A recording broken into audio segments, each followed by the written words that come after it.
allocables. No? Although I personally believe it's not proper. It's not appropriate for legislators na magre-request ka sa agency for what? Well, probably they'll say para sa constituents. Pero saan ang galing ang pag-aaral niyan?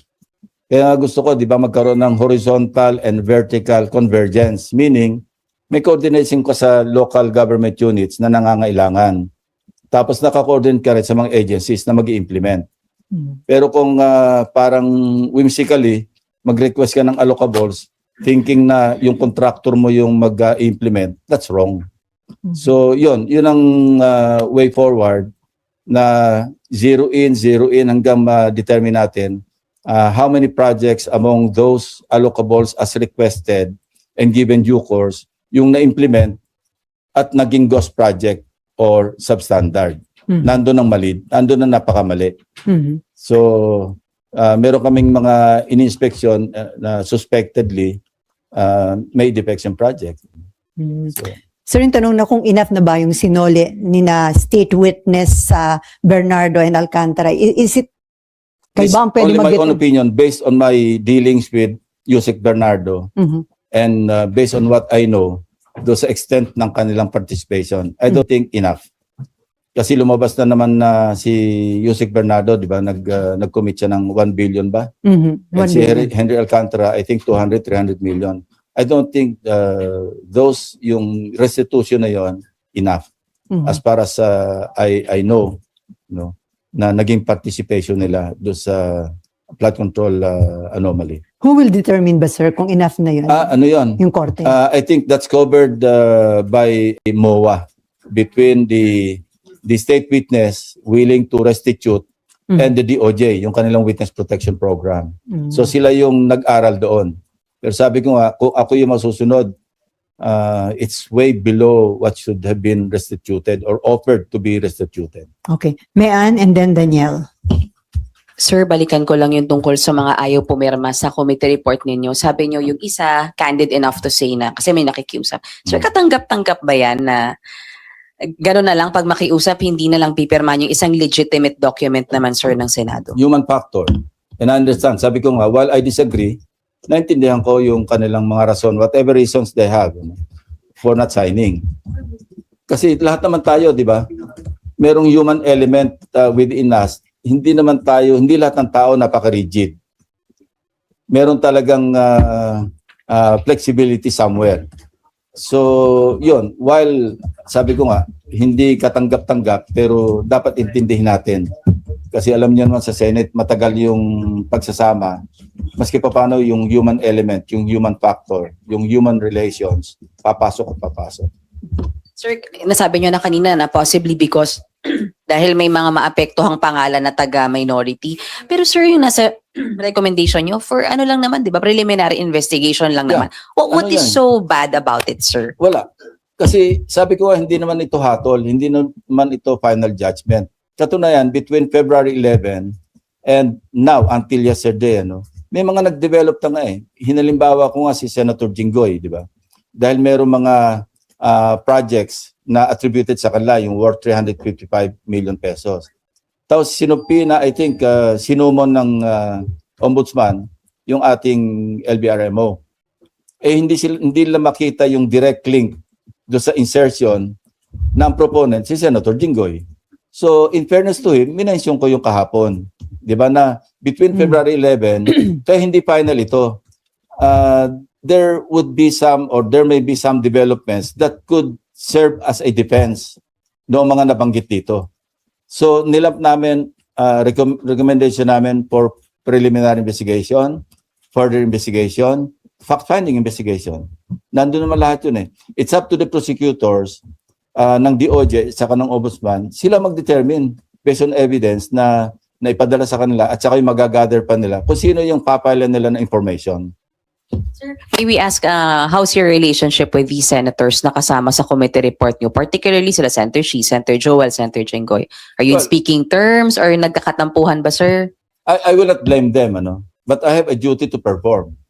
Kasi kung puro pakikisama na lang all the way, wag na lang tayo mag-hearing. Di ba? Maintindihan ko naman where they're coming from. Yung iba, parang hunos dili na bumate, yung iba hindi ako kinakausap. But you know, Last na lang po for me. Sir, may we know kung ilang hearings pa and what is the possibility, sir, na makaharap pa si Zaldico knowing na nasa France nga siya, tapos nag-ano siya ng asylum? Paano po ba? we will await the decision of the French government kung magagrant yung kanyang asylum. It is now incumbent upon this administration to oppose the application for asylum. Kasi hindi naman hindi naman yun siguradong ma-approve eh. Even yung kay dating Secretary Roque, wala naman nakakasigurado na yung asylum magagrant. Kasi kung ang best I think yung best case nila para mag-grant yung persecution. Pero kung ganyan, so challenge ito sa government to really vigorously oppose yung application for asylum. And if and when he is returned to the country, doon ko plano na i-confront siya doon sa mga Marines. Kasi after all, kung yung 18 Marines ang papatawag natin, nanggagaling lang naman yung sinasabi nila kay Zaldico eh. So, there's no point. Pero sir, kasi di ba yung pag nag-apply siya ng asylum, habang hindi na bibigyan yun ng desisyon, hindi siya pwedeng pauwiin, sir, di ba? Yun yung sinasabi ng French So, government. hindi pwedeng arestuhin. So, I posited a legal question to my staff as we were discussing or preparing the partial committee report, the chairman's progress report. Sabi ko, scenario, what if in-invite natin si Zaldico and he agreed and went to the Philippine Embassy in France. Doon siya nag-testify under oath. Question, kung merong mag-move to cite him in contempt of the committee, tapos may mag-move na i-place siya under arrest, can we order the embassy personnel to put him under arrest and detain him there? I haven't gotten a parang categorical answer. Sabi ko, pag-aralan nyo. Kasi it might come to that because since Zaldico knows that he cannot be arrested by the French government, so but the Philippine government, and mind you, the Philippine embassy grounds in France or anywhere in the world, any country in the world for that matter, Philippine territory yun eh. And kaya nga inobliga natin yung magte-testify na nasa loob ng embassy para may jurisdiction. Di ba yung sa mga commission on appointments na confirmation hearings, we require them to be present inside the embassy para maging valid yung kanilang testimony. But the question is, this is a different matter kasi merong possibility na mag-contempt at ma-order yung arrest. So, we're still studying that, yung scenario if it comes to that. Ngayon, kung merong police attaché or military attaché na naka-assign do sa French, sa Philippine Embassy, do sa France, baka pwedeng doon i-detain hanggang that's outside the jurisdiction of the French government, di ba? French authorities, because he's being detained in a Philippine territory. But that's a good legal question to study. And wala pang nangyaring ganyan. So, unprecedented. So, pwedeng novel case ito kung darating sa Supreme Court.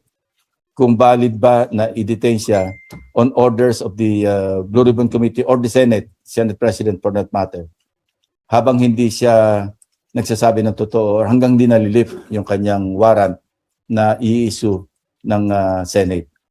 It's under study. Thank you, sir. Okay, before Daniel and Nympha, sir, napansin lang namin kahapon sa privilege speech nyo, hindi nyo binanggit yung names ng mga nirekomenda na isailalim sa preliminary investigation, although nasa slides. Yeah, napakahaba eh. Dahil niwasan nyo lang na Kasi tumagal. nung inoorasan namin, at least 45 minutes, magro-roll call pa ako doon. Sayang naman yung mga 10-15 minutes na guguguling ko. Pwede namang i-scroll. Bahala na kayong humabol. Magtrabaho naman kayo. Akala namin iniwasan ninyo na kahit paano mapahiya yung mga Hindi nandun. naman. Kasi kung ganun ang hindi ko i-scroll yun. Diba? Iano ko na lang, sabihin ko lang, there are some legislators, both from the Senate and the House. Gaganunin ko na lang. So, yun lang yun. Kasi mahaba, rin eh. Kakapagod. Hindi naman, nakakabawas ng boses eh, nakakagaragal din eh. Okay, Daniel and then Nympha. Sir, pwede po pa-elaborate lang yung sinabi niyo kahapon para maiwasan yung contractor. Ano po yung nakikita niyo ngayong solusyon? Kasi knowing na Yung marami. beneficial owner, para hindi makapagtago sa under a corporate veil, ano? Kasi siyempre hindi sila yung nakalista as directors. Pero kung magpapasa tayo ng batas na being the beneficial owner, na alam naman na maililing sa kanya yung contractor, yung corporation ng contractor, pwede na silang habulin. Basta malink lang, sir. Basta ma-prove na actually ikaw may-ari niya, nilagay mo lang sa kamag-anak mo, nilagay mo lang kung sinong dami mo. Yung ganun. Sir, sorry hindi ko lang kung gusto niya sagutin to. Pero may patutsada po kasi si Senator Marcoleta kahapon sa inyo, yung tungkol daw sa sinabi, parang inahangaan daw niya kayo dati, and then parang nagbago daw kayo. Gumuho daw yung kanyang paghanga sa inyo. Alam Inalagay niyo, kayo sa pedestal.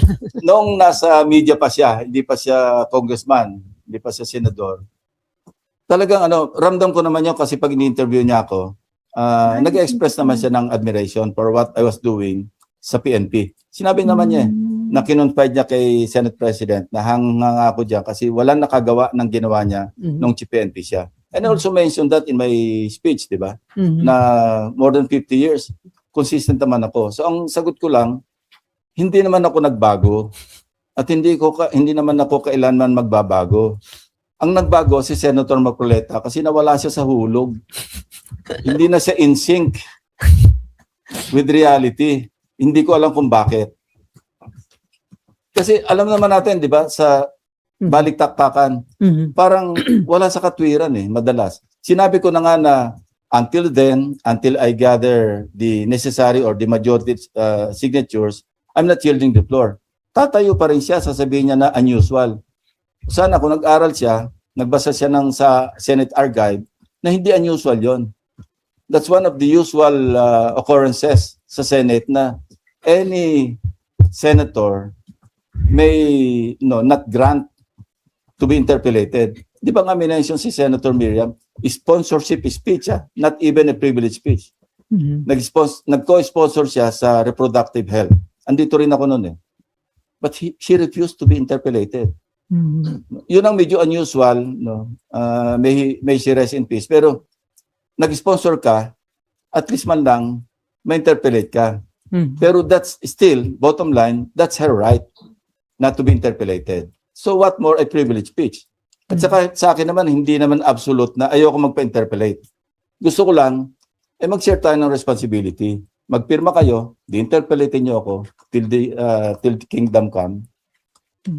Pero so nagsimula ba na maging contra-fellow niyo si Marcoleta nung palitan niyo siya as Blue Ribbon Committee Chairman? Simula nung kami, yun ang pinag-ugatan ng pagiging BFF namin dalawa. Parang, ewan ko lang sa akin lang ito, parang hindi niya matanggap na napalitan siyang Blue Ribbon. Kasi alam nyo, nung nagpo-form kami sana, nasa minority kami noon, kami 5. Senator Soto, Senator Lawrence, Senator Mix, Senator Risa, and ako.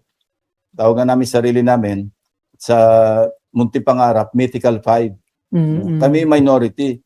But of course, before the session opened, yung 20th Congress, siyempre, kinakausap namin yung mga ibang pwede naming ma-recruit para pag open ng session, si SP Soto yung maging Senate President. One of them, si Senator Marcoleta. Dalawa lang yung kanyang parang non-negotiable. Blue Ribbon and Justice. Sabi namin, go. Okay. Kung makukuha ni Senate President, that's yours. Kaya ko lang naman ako sabihin natin na nag-speculate na baka yun ang sama ng loob niya. Kasi 2 hearings lang, napalitan na siya. So, yun. Sana maging BFF uli kami na totoong BFF. Okay. Sir, There's always a proper time for that. Sir, may patanong lang si Mav po. Meron daw sulat kamay ni late Undersecretary Cabral na nag-allocate siya ng 500 million pesos na mga projects daw kay Senator Marcoleta. Bibigay raw ito sa ombudsman. May iba pa ba raw bang evidence versus... Actually, meron pa. Kasi sabi ko nga, yung request for allocables, although sa tingin ko, hindi proper, pero hindi naman illegal. Kasi dati naman pinapractice. Pero yung pinagbigyan, given due course, yung mga request, maski hindi lahat, again, hindi pa rin illegal yon, pinagbigyan ng DPWH. Pero yung binigyan ka ng items, tapos sinabstandard ng contractor mo, ginos project ng contractor mo, doon may problema. So yun ang hihimay namin. So di ba there's this story, no, mind you, na when he was chairman of the Commission on Appointments Committee on Public Works and Highways, siya kasi nag-confirm kay Secretary Bonoan. And I heard this from other congressmen who were then members of the CA and until now members pa rin ng CA. Nung nilabas ko yung merong isang congressman na nambukol sa mga kapwa nila congressmen, actually lumapit sila sa akin nung may CA kami. They were egging me, tuloy nyo yan, Senator. Kasi kami yung mga nabukulan. Oh. So, nabukulan sila I will ni... not mention any name, pero yun ang sinabi nila. Pero saan ang bukol yung BFF? Meaning, no, I'm not Okay. wag niyo na akong dalhin doon. Basta Okay, sir. ito yung facts, ano. As narrated to me by some congressmen, na dahil kino-confirm yung DPWH secretary, bigyan niyo kami ng projects. At hindi lang ako, kasi marami kami rito, 12 kami rito sa panel ng CA. CA. Actually, 1.5 billion daw yung hinihingi. 500 lang yung binigay. Tapos nakanganga yung mga ibang kasama sa CA kasi wala naman nakuhang project. So sir, may mga documents tungkol doon? Hindi, I'm not, ang sabi ko nga, titingnan natin baka mayroong mga substandard at sa ghost do sa mga items, sa mga projects na pinagbigyan, na implement. Doon tayo pagpo-focus. Kasi sabi ko nga, yung allocable, nasa recommendation pa lang ng committee yon na i-abolish na natin yung allocables. Kasi ito yung dating pork barrel na renamed, rebranded. Diba? Sa halip na pork, naging leadership fund, naging allocables, naging insertions. Yung insertions matagal nang ginagawa, yun na rin yung pork barrel eh. So yun ang dapat ma-abolish. So para lang meron tayong way papunta doon sa direksyon na maalis yun, kailang magkaroon din tayo ng sample kung bakit masama ang allocables. So sa mga CA members na nanghihingi ng project doon sa DPWH Secretary, mga kongresista lang po? Yun ang information. No? Also coming from them. Okay, Daniel, meron ka pa?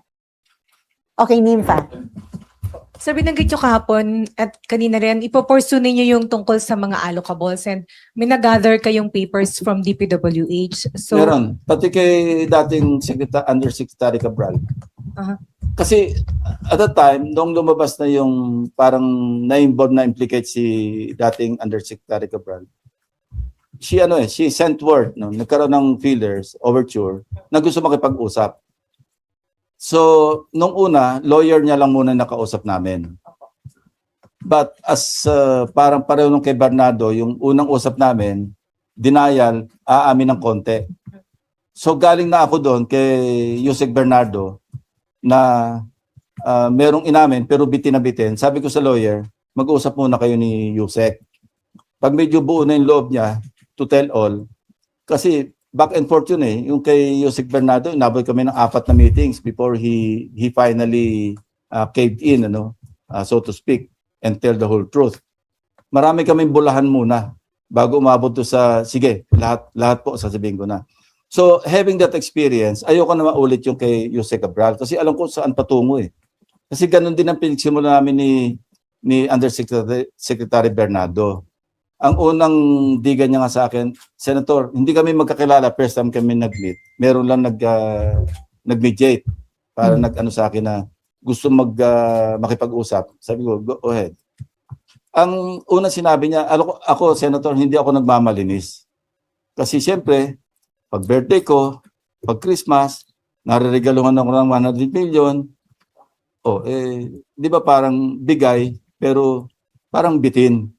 Kasi, can you imagine a birthday gift na 100 million cash? mukhang that tells you something or that tells you a lot. Yung kay Jose Cabral, halos ganun din ang umpisa. So sabi ko, sabi mo nang mabuti at pagkabuo na yung loob niya, mag-usap tayo, isama mo siya. But unfortunately, hindi na kami umabot doon. Kasi nga, di ba?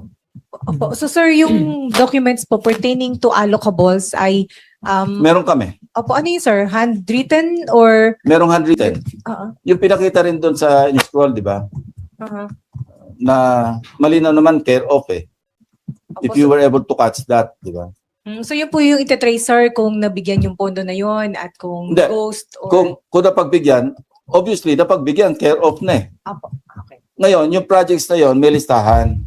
Gusto naming malaman, baka merong ghost doon. Yun ang mali, yun ang illegal, yun ang criminal. So sir, senators and congressmen po ito. Yeah, both. Marami. Marami yun. Meron ng isang legislator, ganyan kakapal yung kanyang request eh. Mhm. Kaya lang, di ba, nagkataon lang, ewan ko ba, itong mga staff ko, bakit yung iba malabo, yung iba malinaw. So ito po yung ididig further. Ito yung we'll look into it further, no? Na kung merong mali. Sabi ko nga, zero in, zero in. Kasi kung allocable per se, hindi naman illegal, hindi naman criminal kasi practice ka eh. And then sir, balikan ko lang po yung sa mastermind. Meron ho ba kaya nga talagang mastermind dun sa flood control scam o kanya-kanyang I lakad po think ito? bawat region or bawat district engineer, merong mastermind. Pero yung Like for example, di ba testimony ni Henry Alcantara, sa Bulacan First District Engineering Office pa lang, ang nai-allocate ni Saldico, 35 billion. Kaya nga nakiusap siya, hanap po kami dyan sa karating probinsya, yung ibang mga DEOs, kasi baka ma-obvious na tayo na lumolobo na dyan sa Bulacan. So yun, so sino mastermind doon? ibig sabihin sir, mastermind sa Walang bawat overall baluarte, overall I don't think there's an overall mastermind kasi nga 'di ba ano to eh driven by greed. Saka sabi ko nga 'di ba parasitic eh. Para bang walang tigil na ng but merong organized na grupo pero within a certain agency, within a certain district engineering office like the Bulacan. 'Yun talaga sindikato 'yun. Kasi meron sir, as we know, merong gustong antumbukin sir yung former speaker hanggang kay presidente, yun ang gustong Well, if they tumbukin. have the evidence, present nila. Magdala sila magtrabaho rin sila na maghanap sila ng ebidensya kung sinong gusto nilang tumbukin. Ako wala akong gustong tumbukin. Dumarating sa akin yung mga nagre-report.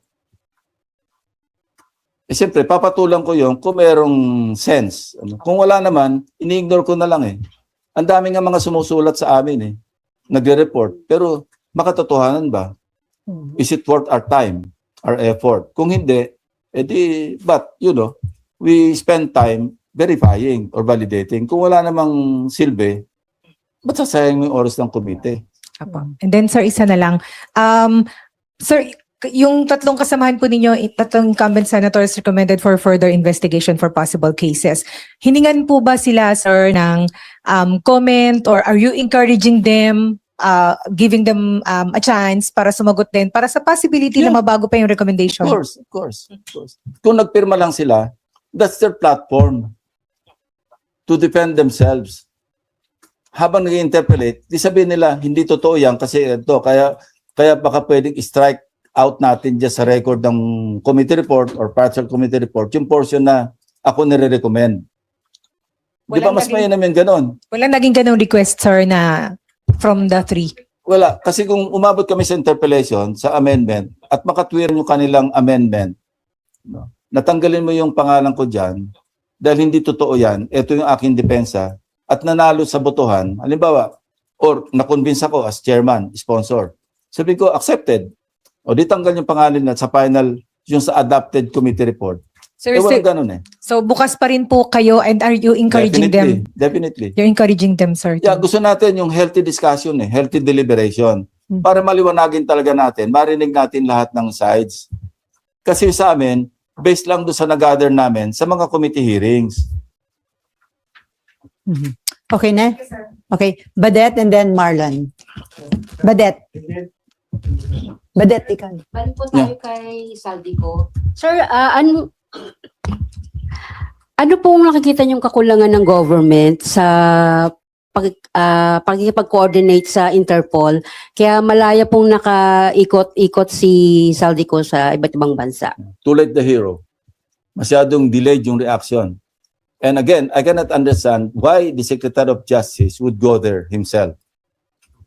1 week or how many days later, after the discovery na si Saldico was apprehended by German authorities and turned over to the Czech Republic authorities.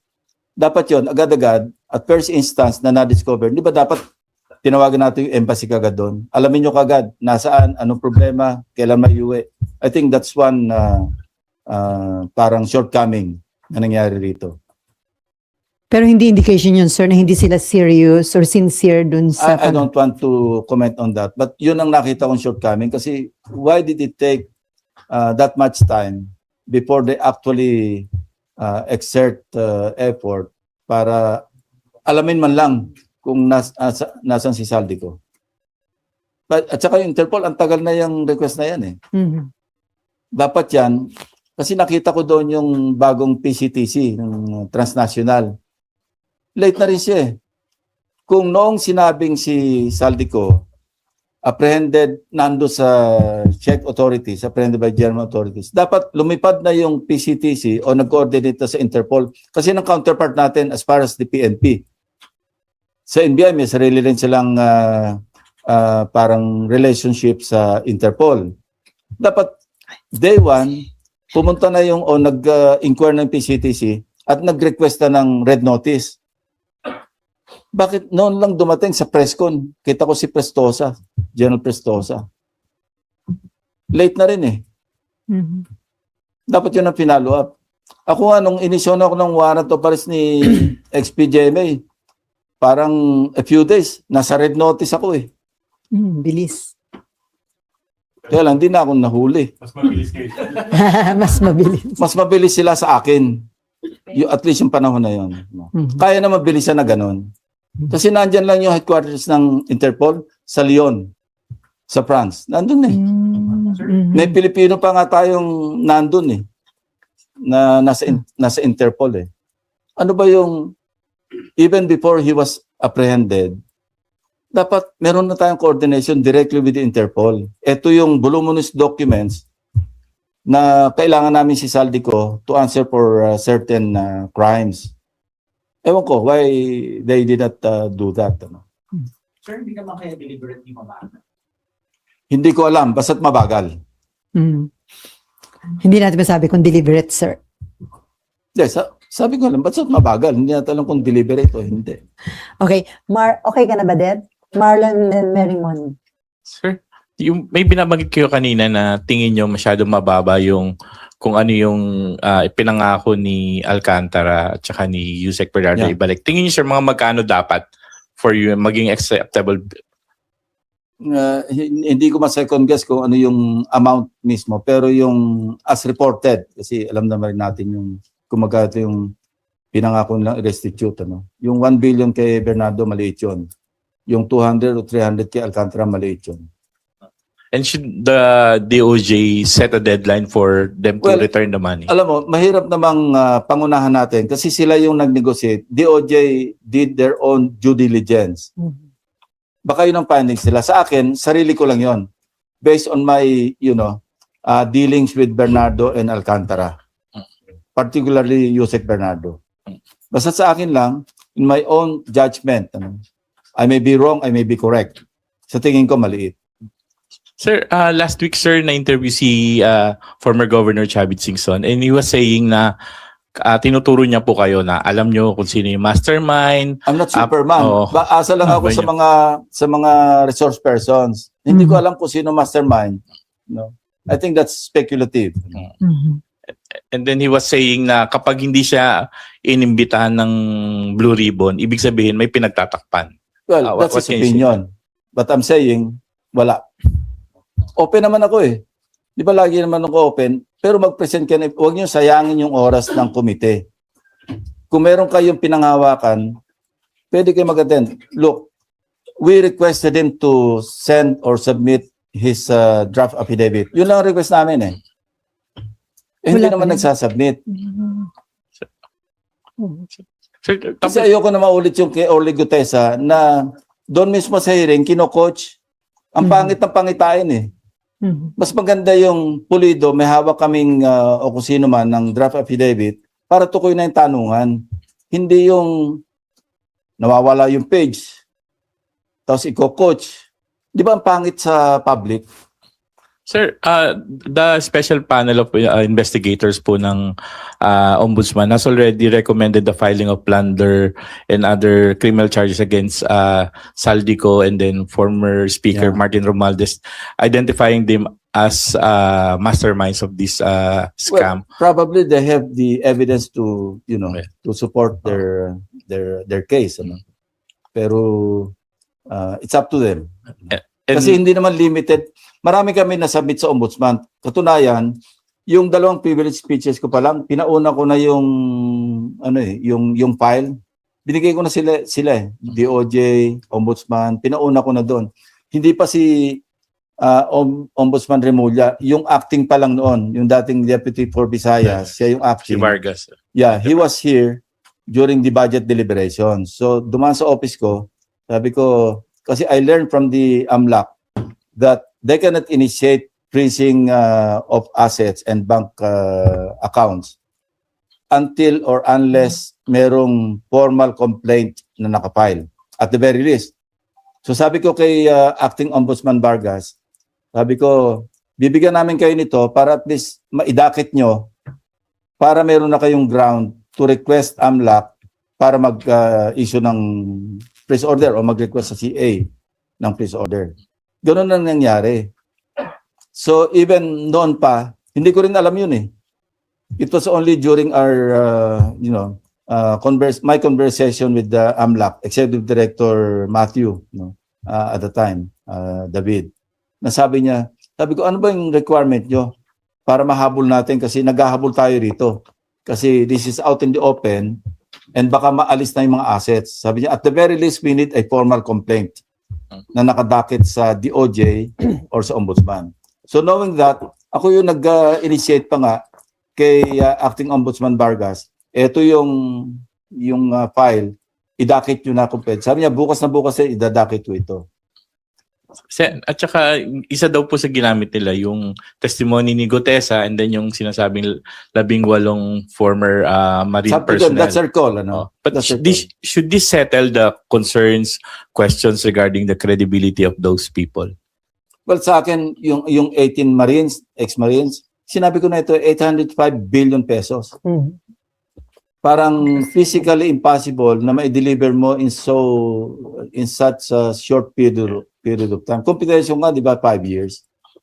Now, kung merong ibang computation o meron silang alam na iba at sinama nila yun, that's their call. Kasi after all, sila yung magdidetermine ng probable cause. Hindi naman yung Senate ang magdidetermine ng probable cause. Yung sa amin, recommendatory kami kung sino yung pwedeng mag-undergo ng preliminary investigation, kung sino yung pwedeng i-further investigation o i-fact finding, yun na sa amin. Hindi naman kami prosecutor eh. Mas alam nila yung trabaho ng prosecutor. Okay, before Merrimon, sir, ano yung possibility na bago mag-adjourn si Nidje, magkaroon ng another hearing ng Blue Ribbon Committee? Big possibility kasi nga sa ibang lugar, Visayas, Mindanao, kung merong mga ma-discover doon na mga ghost pa rin o kaya substandard, we will pursue para lang may pakita natin na hindi lang limited sa Luzon yung ghost projects at saka yung substandard. Tapos yun nga, yung para makita natin na pati yung mga issue ng mga allocables na uuwi rin sa mga ghost at saka substandard. So sir, kahit wala pang enough signature yung partial report, pwede nang mag-resume ang session? Yes, we can. Depende sa, sabi ko nga, di ba? Once ay mailabas ko na rin to, kahit through a privilege speech, we can resume the hearings. Okay, Merrimon. Sir Merrimon Reyes from One News 1 PH po. Sir, yung sa partial committee report, balikan ko lang po. So kulang pa po ng 2 signatures. Tapos nabanggit nyo, more likely meron from the minority na nagsabi sa majority na wag munang pumirma. Do you think ito po ba ay pwedeng magresulta to another Senate leadership shake-up? Meron po bang senador sa inyong lumapit na nagsabing, di mo na ako pipirma kasi baka natatakot akong magkagulo-gulo ulit yung liderato? Wala namang nagsabi ng ganon. Pero you could be right. Ano? Baka iba nag-aalanganin din. Baka may magkaroon ng kanya-kanyang dahilan. Sabi ko nga, I also understand whatever reasons. Whatever reasons, kanila yon, unless proven otherwise, valid yung reason nila. Pero sir, kung mauwi po ba doon, do you think kayang kunin yung numbers para magka-changes against the Senate leadership? Well, sa akin, kung mangyari yon, di balik ako sa 5th floor. Sinabi ko ng staff ko ready kayo mag-pack up, balik tayo sa 5th floor from 6th floor. Galing naman tayo talaga sa 5th floor. Siksikan ulit tayo doon. Sanay Okay na. naman kami. Sanay minority, majority. Pareho naman sweldo Ingmar and then Mayan. Mayan before Ingmar. Sino ba? Hindi natanong na, sir, yung kung kailan po, meron na po bang possible date for the next Wala pa. We're still, consolidating lahat ng documents. Parang hindi na-cover sa first 8 hearings. I-portion natin sa succeeding hearings. And yung allocables nga, sir. So, Yeah, balik that's one issue. kung makakakuha na ng enough information about supposed irregular flood control projects sa Visayas at Mindanao, Yeah. doon lang po magkaka-next hearing. Yeah. Hindi lang Visayas Mindanao. Kung merong allocables na nauwi sa GHOST at saka sa substandard, we may resume the hearings. Sorry, sir. Before CND adjournment. Yeah, kasi meron pa naman kaming 1 month. window. Yeah. Dahil sabi ko nga, kasi ngayon nag-interpellation, nagdi-deliberate sila sa plenary sa House, hindi agad-agad matatransmit yun Kasi assuming na matapos yung kanilang deliberation, so give or take 1 week, so next week, sabihin natin May 14, May 15, matransmit. Hindi naman pagka-transmit, while mag-constitute kami into an impeachment court, hindi naman nag-adult trial May proseso pa yan, may procedure pa yan na papadala mo ng summons yung respondent to comment. After 10 days, papadala mo yung prosecution to reply, di ba? Tapos may stipulation ng between the two panels, defense at saka prosecution, that will take a few days more. So yung calculation namin, kung halimbawang mga middle of May, may transmit, parang nasa mga, I think makapagbakasyon pa kami after ng break. May chance pa. Na hindi pa Earliest, magta-trial. sir, napunta tayo sa impeachment. Earliest po, sir, ng trial. Mahirap Possible. mahirap Kasi hindi natin alam nangyayari sa House Hindi nga natin alam kung magkakaroon ng 1/3 Vote. votes doon Sir, before lang ako bumalik sa impeachment, sir, yung walang overall mastermind, sabi nyo, why do you say that, na walang talagang isang malaking taong nag-uudyok at nagko-command sa mga to, kundi regional mastermind lang? Based on evidence. Based on evidence. Walang isang taong pwedeng mag-command sa lahat ng RD. No? Not even the DPWH secretary na ito. Merong mastermind. Sa Bulacan may mastermind. Sa Mindoro may mastermind. Pero may mga interlocking parang interventions na maglagay ako dito sa region mo, meron ako dyan. Isang tao, maglagay ko sa region mo, meron ako dyan. Merong ganon. But sir, kung si Zaldico yung nag-aalat ng karamihan sa pondo, Siya yung APRO ano pong tawag sa kanya? Hindi ba siya ang mastermind? Hindi siya considered as mastermind? Depende sa evidence to be presented. If it comes to that and he is identified to be the, overall parang manipulator, so be it. Pero yon, hindi mo pa rin siya ma-attribute na mastermind. Harap lang siya sa napakaraming tawag dito, accounts ng kaso. Meron siyang plunder sa Bulacan, may plunder sa Mindoro, may plunder siya sa kung saan man. Yun na lalabasan. So series or number of counts of cases na involved siya. Pero would that make him the mastermind? I don't know. Pero yung mga regional Pag mastermind, sinabing mastermind, fully organized, parang mafia, na lahat na sa'yo susunod. I don't think so kasi merong mga hindi niya rin kayang, probably hindi ko sigurado, based on evidence, meron din talagang particular congressman, not necessarily Zaldico, congressman contractor na nagmamanipulate siya within his sphere or area of influence. Di ba? Sir, isa na lang. In case matuloy yung impeachment trial, safe to say magsa-stop po yung hearings ng Blue Hindi. Ribbon. Kaya nga sabi namin, impeachment trial at saka yung session, simulan natin sa hapon. Para yung umaga natin libre, para yung committee hearings, not only yung Blue Ribbon, kundi other legislative, yung mga bills pending, magkaroon ng space para sa committee hearings, para ma-report out pag may session. Kaya pinag-aaralan namin yung scheduling eh. Pero ang suggestion ko, ibakante natin yung umaga. Kasi pagka ginawa nating umaga session, tanghali yung impeachment, saan sisingit ngayon yung committee hearings? Sabado-linggo? Wala kang quorum. CJ Corona, walang hearings. Walang committee hearings, sir, diba? Session and Friday. Yeah, parang gano'n. Kasi merong umaga tapos hapon. Pero sir, Pero ngayon maraming kasi simula lang ng ano eh. Ang difference kasi noon, bandang December na yun eh.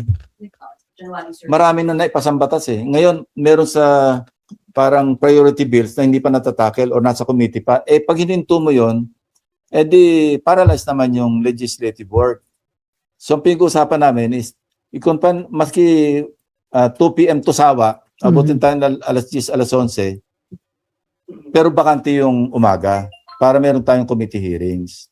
pero so nakikita nyo na magiging smooth yung proseso dito sa Senate considering na si Senator Robin Padilla, sinabi niya na role ng minority yung kumontra. So yung pagkundin pa lang sa impeachment court, sa tingin nyo may mag-a-attempt na naharangan? Expect na namin yun eh, na even yung convening of the Senate As impeachment as court. an impeachment court, Mhm. i-objectan yun eh. Expected na yun. Merong, Kasi nag-express na sila eh. Mhm. Di ba, ang unang-unang nagsabi nga niyan, di ba? Kukwestiyonin ko muna yung basihan, yung basis ng articles of impeachment. Mhm. Pwede ba yun? Something like that. I'm not sure kung yung pag-paraphrase ko accurate. Mhm. Di ba sinabi niya, wala pa man yung impeachment, wala pa hindi pa nag-i-start yung proseso, kukwestiyonin na yung basis ng articles. So something na dapat paghandaan po ni SP Soto as presiding officer. Yeah.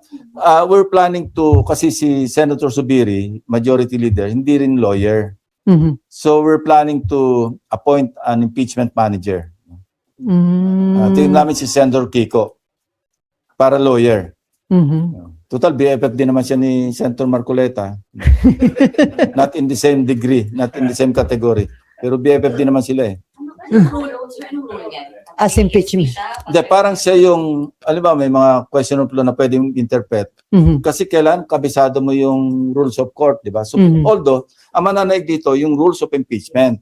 Mhm. Suppletory yung rules of court. So, mas mainam na yung merong lawyer do sa, si SP hindi rin lawyer, nagka-crash course nga siya. Mhm. Pero mas mainam na yung lawyer na sanay sa trial, Mhm. para more or less, masisignalan niya man lang si SP na yung objection would be overruled or sustained, Mhm. di ba?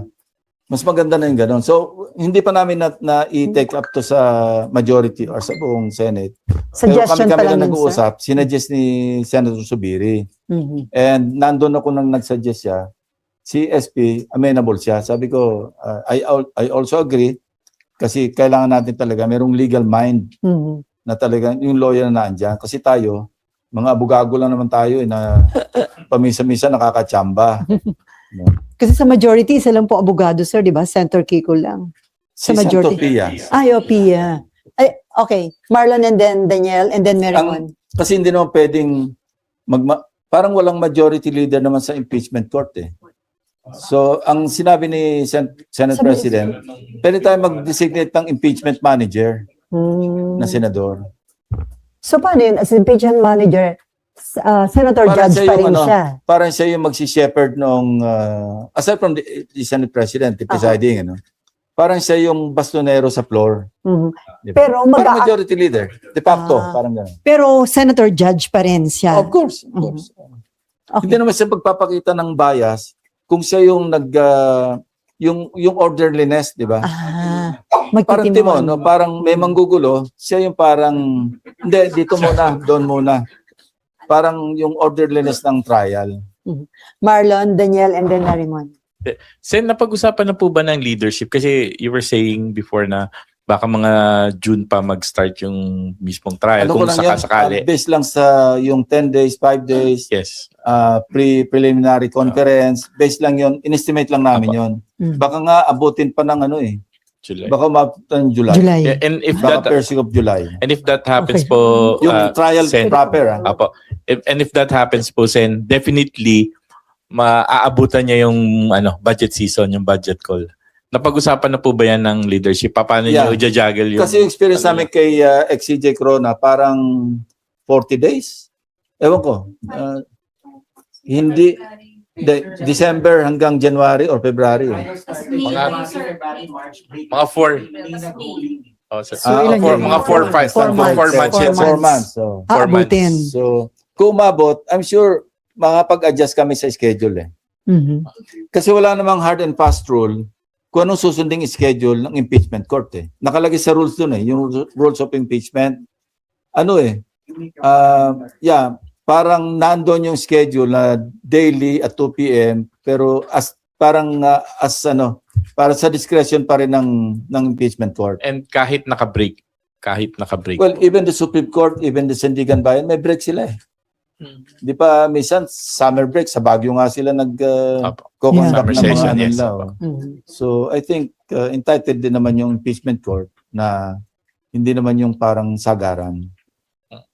Okay, Daniel. Wala naman nakadetain eh. Wala naman na-impede na liberty.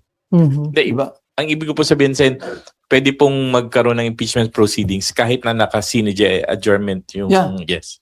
Basta Yeah. nag-start, Mm. makapag-convene. Maski naka-break, pwede mag-proceed Mhm. yung trial. Kasi independent naman ng Senate yun. Hindi saklaw ng CINIJ yung impeachment court. Mhm. That's a different animal. Ang sakop ng CINIJ, yung Congress, Yung legislative. but not the impeachment court. Nagkataon lang na yung impeachment court is the Senate. Mga anti-sa impeachment, yun na yung nire-raise nila ngayon. And dapat in session yung Congress kapag nagkakaroon ng impeachment. Hindi. That's separate entity eh. Mhm. Hindi bound ng rules of the Senate Mhm. ang impeachment. May sariling rules ang impeachment court eh. Sir, basta makakonvene kayo within the session month as impeachment Yeah, court. yun nga. Kasi pinag-usapan din namin yung definition ng fourth wheel. Ano? Ang sabi naman ng Supreme Court doon, Reasonable. depende sa Senate kung anong definition nyo ng fourth wheel. Mhm. Gano'n naman ka-liberal yung kanilang, di ba? Ang sinasabi din doon, being a co-equal branch, which is the Senate, bahala kayo mag-interpret. So Parang gano'n ang tenor ng Sir, part ng proseso yung i-invite yung prosecution and then ipipresent nila yung articles of impeachment sa session ng Senate. Hindi, yan, Hindi na. reply. So, papadala mo ng summons yung respondent, sagutin mo. Kasi pag nandito yung articles, yun na nga yung pinaka-complaint kumbaga sa Mhm. kumbaga sa court. Diba? Parang may in-invite from the prosecution kasi Sir, mag... Sir, sorry, Okay din. medyo hypothetical na yung tanong ko. Pero since sinabi niyo na pinaghahandaan niyo yung mga eventualities kung may tumutol na mag-convene, paano ba yung mangyayari nun, sir? Kung sakali talagang may tumayo, pagbobotohan ba yun? Kailangan pa bang pagbotohan? Di ba the House? Lagi. Mm. Ganun ang So may democracy. chance na hindi makapag-convene, sir? Kung matalo sa botohan, edi hindi paano magko-convene kung ang rule ng impeachment court wag mag-convene. So, walang impeachment. Pero sir, di ba trabaho niyo Let's mag-convene? cross the bridge when we get there, Kasi sabi nga hypothetical eh. It has not happened yet, but in any eventuality, we should be prepared to tackle that. Kasi pwedeng mabot ulit sa Supreme Court yan eh, kung sakaling magkaroon ng ganyang usapin. So, pero tama yung sinabi nyo, duty yan eh. Constitutional. Constitutional duty, as a matter of fact. Sir, sorry. So, yung hindi ba- mag-o-object, sir, dapat may matinding argumento kung bakit nag-o-oppose. Yes, and he or they must be able to convince the majority Mhm. to vote in their favor. Mhm. And kung gano'n na mangyari, it's on them na sila yung sumagot sa taong bayan kung bakit ayaw mag-convene. Mhm. Pero, Yung minority na talo sa botohan, wala namang magagawa yun eh. Mhm. Kasi majority nga yung nagro-rule eh. Mary Mon, okay. Pero kung maulit yung nangyari last year, magkaroon ng ruling ng Supreme Court. May president na kayo last year, sinunod nyo yung ruling ng Supreme Court. Yeah. Ako, ganun ang attitude ko eh. That will have to be followed again kung maulit yung nangyari. Kung TRO, pag-uusapan namin. Pero Kung Kung Susundin. susundin namin yung TRO o TRO. hindi. Mhm. Kung pending yung petition, I don't think we should stop based on a pending petition before the court. Hanggat walang ruling. Kung may temporary restraining order, which I think is unlikely, no? Mhm. Pag-uusapan namin whether to follow or to comply with the temporary restraining order or not. No? Remember, impeachment court, final yung, hindi nga appealable yan sa Supreme Court eh. Mhm. So we have our own rules. We are sabihin natin, co-equal. So, pero pagbubutuhan namin yung committee aro, sundin ba natin to o hindi? Mhm. Sir, yung convening, kapag may nag-kontra, i-divide yung house, hindi ba sir? In-anticipate namin, may magkokontra. Yes, sir. Pero, sir, kailangan ba i-divide yung house? Hindi po ba automatic na dapat mag-convene kayo kasi trabaho nyo po yun, even if may magkumontra? May motion eh. Kung may Dapat motion resolve. na wag i-convene, sa botohan mauwi yun. Kasi ang court, hindi naman one-man court eh. It's a 24-member court. Mhm. So majority pa rin yung magre-rule. 20 minutes. Ha? Yeah. Mhm. So sir, yung kinakailangan yung budget for the conduct of impeachment trial, More than sufficient? More than enough? May Hindi. 27 million pa eh. pero sabi ni SP, 12.6 million lang ang kailangan nyo ba yung sinabi ng... Estimate niya siguro. Pero merong appropriation na 27,544,000. Nagastos yung 512. Mhm. So meron pa more than 27 million. Mhm. Eh ano na yung kape, tinapay, yun lang naman eh. Yung ropes, nabili na eh. Mhm. Sir, this early, si Senator Amy Marcos, Kung impeachment.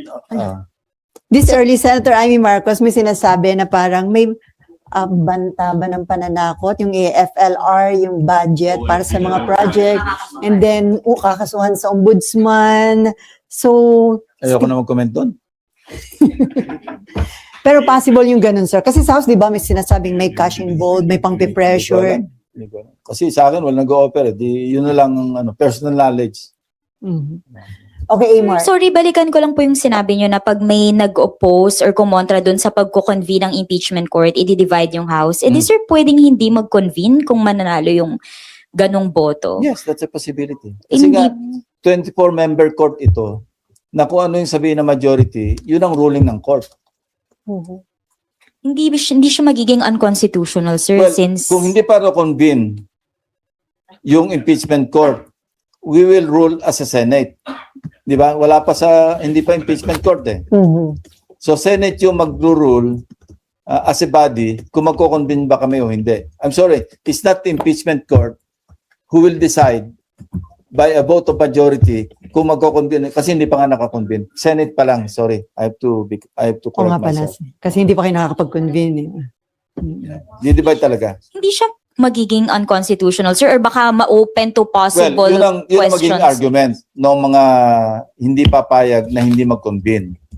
Yung constitutionality noong argument na dapat mag-convene. Because sinasabi ng Constitution, mag-constitute kayo as an impeachment court. Forthwith.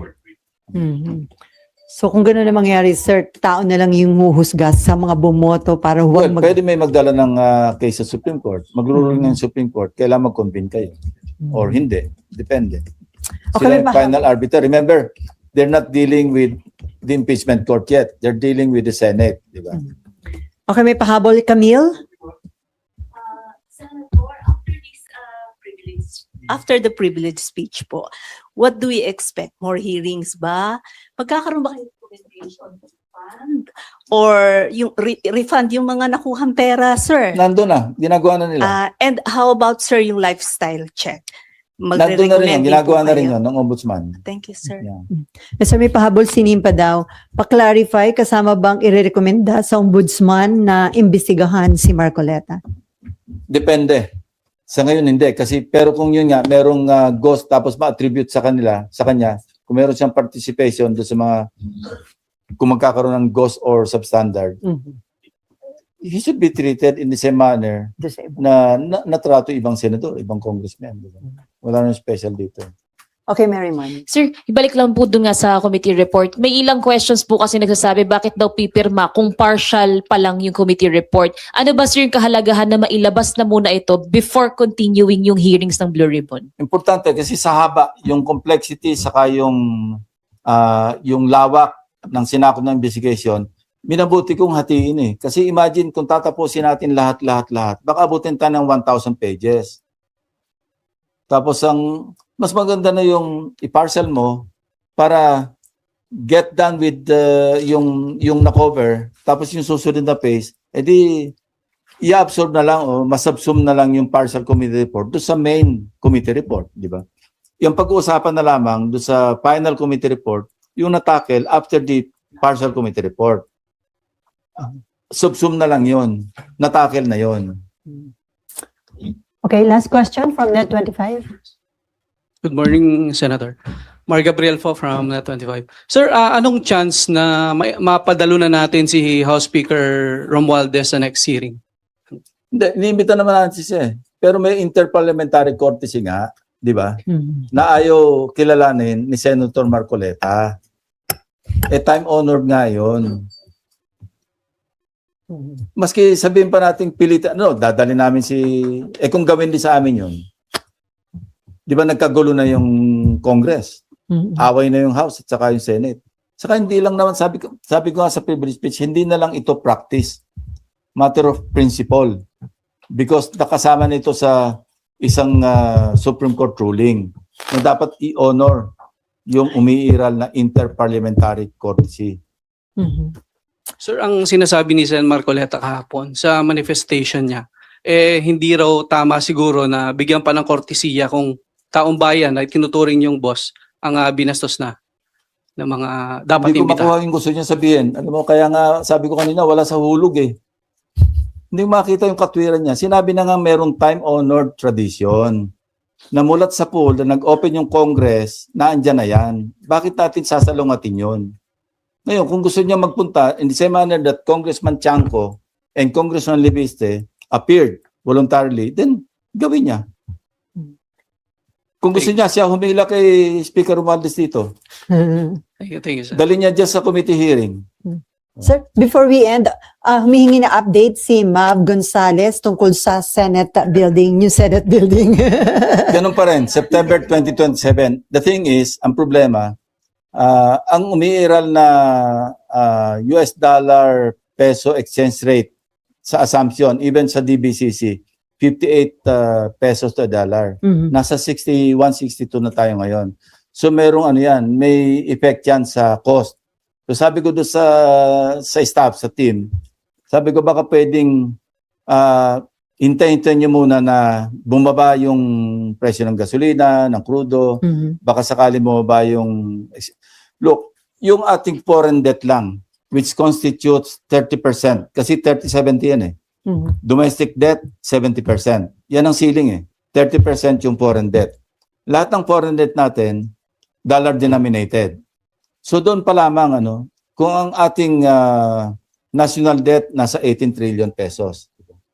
Kunin mo yung 30% noon, that's 6 trillion, di ba? So yung 6 trillion pesos, i-convert mo sa US dollars. Tapos kunin mo ngayon yung differential na 3 pesos per dollar. We're talking here of baka nasa mga 300 billion pesos na yung nalugi kaagad na wala tayong ginagawa pa, tumaas na yung utang natin ng 300 billion pesos. If my math is correct, kasi 30% of 18 trillion, assuming na umabot tayo sa ceiling na 30% sa foreign borrowings, so that's 6 trillion. Yung 6 trillion, i-convert mo muna sa dollar, tapos kunin mo yung differential na 3 pesos, kasi between 58 and 61 or 62, 3 to 4 pesos eh. Daang bilyon na kagad yung nadagdag sa utang natin, even without us doing anything or borrowing anything more. Ganun kagrabe yung situation natin. Now, kailan magbubukas yung Strait of Hormuz? Hindi natin alam. Mabuti na lang yung UAE nag-express na sila ng exit na sila sa OPEC. Now, ano yung implication sa oil price? Kasi yung OPEC, ito yung nagko-control ng production. UAE hanggang 3.1 million barrels lang kayo. Pero nag-exit sila and their capacity is abot sila hanggang 5